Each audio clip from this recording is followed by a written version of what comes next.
Attention please. நான் உங்க green helmet. நாம இப்போ ஃபயர் எக்ஸ்டிங்ஷர்ல என்னென்ன டைப்லாம் இருக்கு? எந்த வெரைட்டி தீக்கு என்ன எக்ஸ்டிங்ஷர் யூஸ் பண்ணலாம்னு பார்க்கலாம். வீட்டிலேயோ, வேலை செய்யும் இடத்திலேயோ, டிரைவிங்லயோ ஃபயர் ஆக்சிடென்ட் ஆனா பெரும் பாதிப்பை ஏற்படுத்தும். 5 டைப்ல ஃபயர் எக்ஸ்டிங்ஷரும், 6 டைப் ஃபயர் வேரியன்ட்டும் இருக்கு.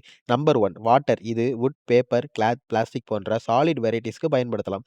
Number 2 foam. இது பெட்ரோல், டீசல், பெயிண்ட், கிரீஸ் போன்ற லிக்விட் வெரைட்டீஸ்க்கு பயன்படுத்தலாம். Number 3 carbon di oxide.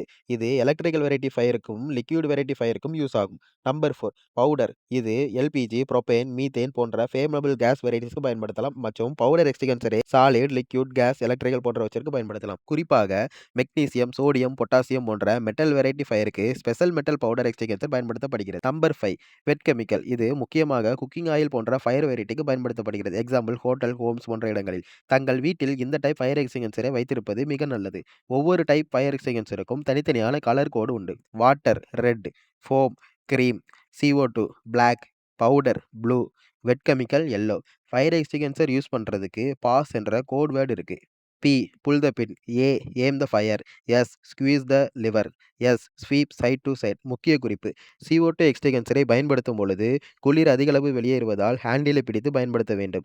Electrical ஃபயரை அணைக்கும் போது எக்ஸ்டிங்ஷரை தரையில் வைத்து பயன்படுத்த வேண்டும். இல்லையெனில் உடலில் எர்த்தடிக்கும். இந்த மாதிரி சேஃப்டி வீடியோஸ்க்கு சேனலை சப்ஸ்கிரைப் பண்ணுங்க.